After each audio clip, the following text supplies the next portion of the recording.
Hi class, we are now on 14.2. Unfortunately, this is a very long lecture compared to my other ones. I couldn't figure out where to break it up because there's one section that pretty much was 5 slides. And then there's another section that contains all the slides. So the 5 slides would have equaled just a couple, not very long. So I didn't want to have it extra short. So I just combined it all. I apologize. I try to always keep these lectures shorter to keep your span on it longer so you don't start daydreaming off on it. But on this one, I just couldn't. So you're probably going to have to take breaks on it. All right, so let's get started. This is 14.2. Redox reactions take many different forms. In this section, we will briefly review some of the reactions you've seen before, and then introduce several new types of redox reactions. In this lesson, we'll review the reaction of metals with nonmetals and combustion reactions. In the following lesson, we'll introduce metal displacement reactions and discuss reactions of metals with an acid and water. So the reactions between metals and nonmetals were covered in Chapter 6. Recall that when metals and nonmetals react, they form ionic compounds. In these reactions, the metals are oxidized to form cations, and the nonmetals are reduced to form anions. For example, iron reacts with oxygen to form iron 3 oxide. That's rust. Zinc reacts with chlorine to form zinc chloride, and silver reacts with fluorine to form silver fluoride. Combustion reactions are reactions that involve molecular oxygen. Most elements react with oxygen to form oxides. In these reactions, the oxygen is reduced and the other element is oxidized. So what is reduced? Remember, they gain electrons. For example, magnesium reacts with oxygen to form magnesium oxide. And in the reaction shown here, similarly, silicon reacts with oxygen to form silicon dioxide, and sulfur reacts with oxygen to form sulfur trioxide. Compounds also react with oxygen. Some of the most important combustion reactions involve hydrocarbons, compounds that are composed of carbon and hydrogen. Hydrocarbons. Hydrocarbons react in combustion reactions to produce 2 compounds, carbon dioxide and water. For example, acetylene is a fuel used in cutting and welding torches. It reacts with oxygen to produce carbon dioxide and water. Propane reacts in a similar way, forming carbon dioxide and water. Redox reactions take many different forms. In the previous lesson, we looked at the reactions of metals with nonmetals and at combustion reactions. In this lesson, we'll introduce metal displacement reactions and discuss the reactions of metals with acid and water. In metal displacement reactions, an elemental metal reacts with an ionic metal. For example, consider the reaction of aqueous copper sulfate with zinc metal. Aqueous solutions of copper 2 ions have a blue color. However, when we place a bar of zinc into the solution, we observe several changes. The blue color of the solution becomes fainter, the zinc rod begins to dissolve, and deposits of copper metal accumulate in the bottom of the beaker and on the zinc rod. So what you see is that the blue's going away and the zinc is actually, it's becoming ions. So this is the copper's becoming a solid and the zinc is going from a solid into an ionic form. So it's actually that's why the color is going away, because the ions are going into the solid and the zinc is now replacing that in the solution. In this reaction, the zinc metal is oxidized. It loses electrons to become zinc ion. At the same time, copper 2 ion is reduced. It gains electrons to become elemental copper. The anion in solution, sulfate, is a spectator ion. We can describe the single displacement reaction as a net ionic equation, which you can see here with the zinc. So the zinc is the solid, and copper is an ionic form. But when zinc loses those electrons, it now copper is goes to a 0 state, and zinc is an ionic form. And then you can see it with the molecular equation below. Let's look at a second example. When magnesium metal is combined with iron 2 nitrate, the elemental magnesium reacts with iron 2 to produce magnesium ions and elemental iron. In this reaction, the magnesium is oxidized and the iron is reduced. We can write this as a net ionic equation, and what you can see here. Again, same thing. Magnesium's in solid form, so it goes from a 0 to a +2. This goes from a +2 to a 0. And then you can see the molecular equation underneath. Okay, so how do we know when an oxidation reduction reaction occurs? For example, if we place an iron nail into a solution of nickel 2 nitrate, will a reaction take place? Will the opposite reaction occur if we place a nickel screw in a solution of iron 2 sulfate? To answer these questions, we can run two side-by-side experiments like the one shown here. What we find is that a reaction occurs with the iron in the nickel solution.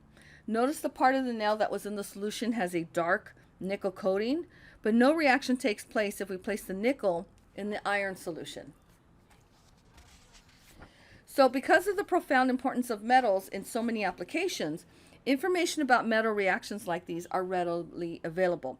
In those printouts that I give you, that there is this chart. This chart is actually in there. It's longer, but this is in there, and this is what you're going to learn about it. A very helpful tool predicting metal displacement reactions is the activity series. The activity series ranks the reducing powers of metals. The metals at the top of the table release their electrons very easily.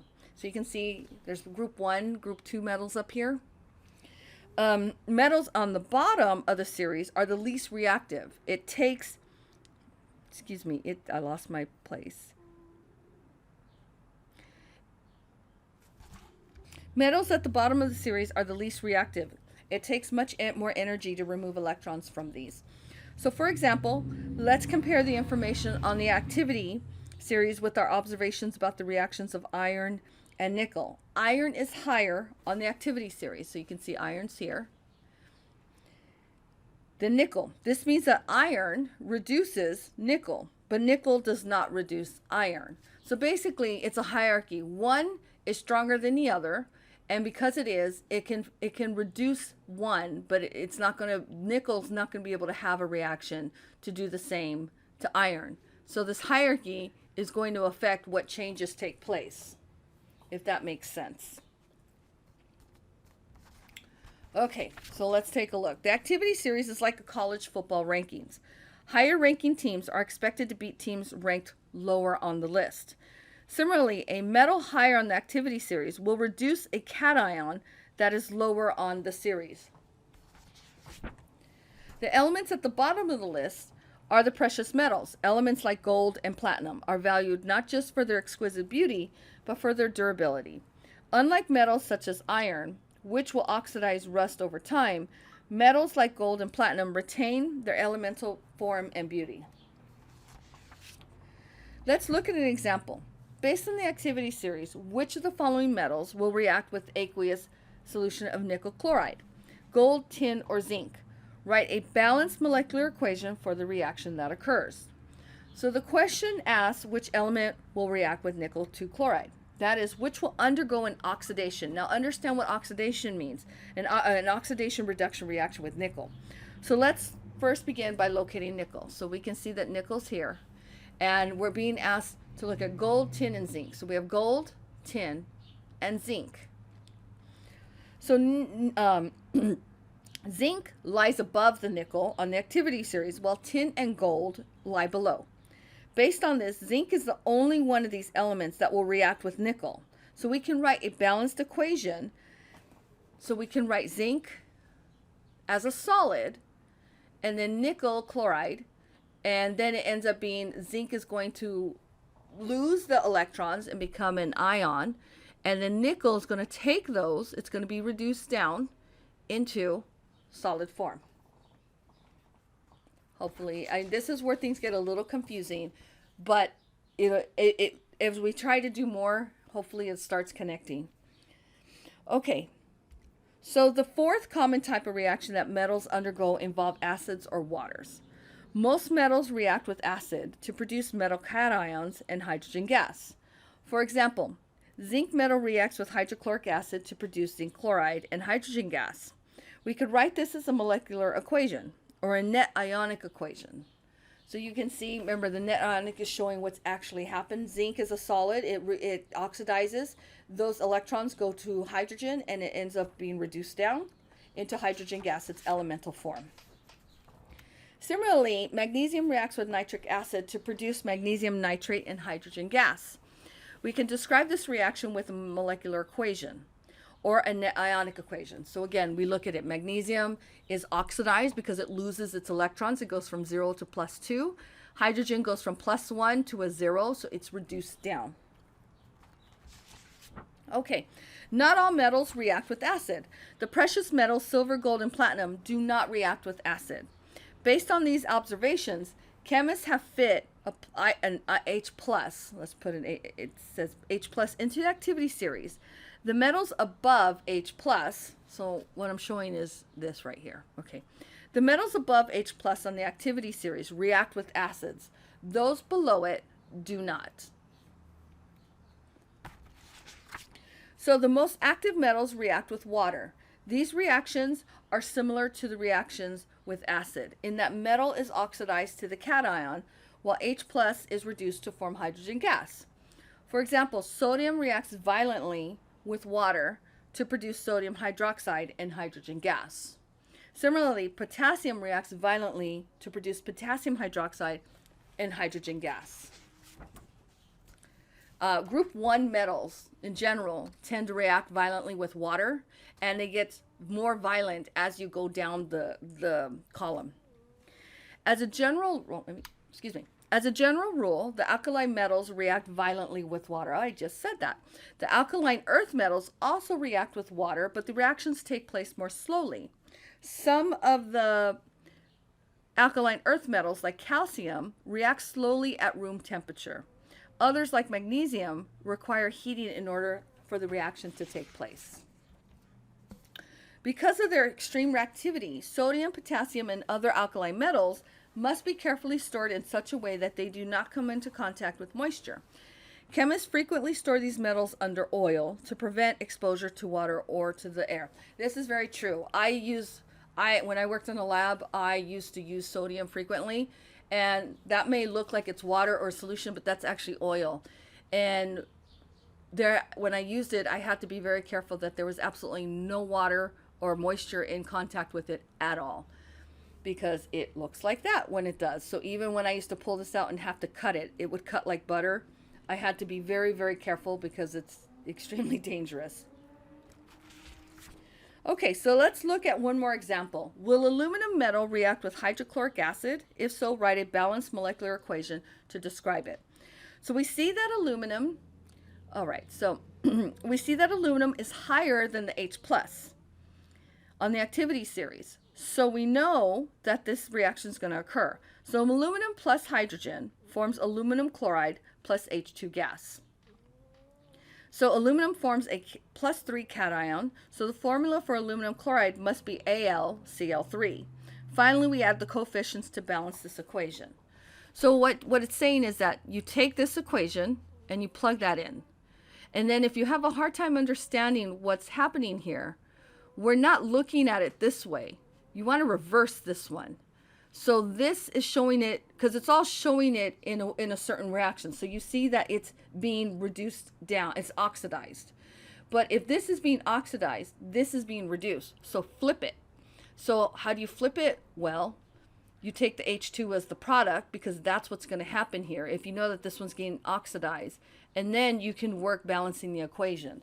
So if this one's being oxidized, whatever is being, if this is oxidized, whatever the other one is has to be reduced. So flip it. Then you get the products, and then you can work it.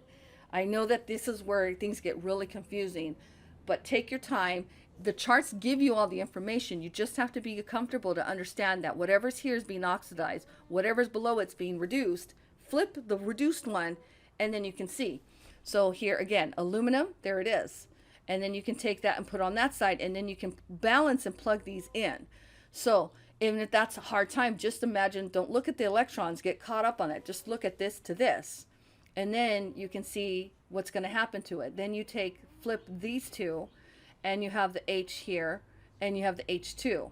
And you know that this is hydrogen chloric acid. So you can plug in the HCl, and then you can be able to balance the rest of the equation, because you can figure if this is being oxidized, it's going to join with this one, and then you can make it into this compound.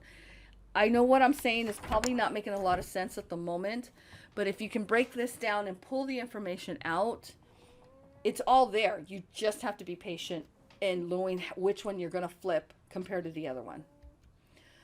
Okay, so which of the following is never a redox reaction? So remember that in some of these, they are not all redox reactions. Remember in the last section, we looked at the oxidation states, and some of the oxidation states don't change. That means there are chemical reactions. They're just not redox reactions.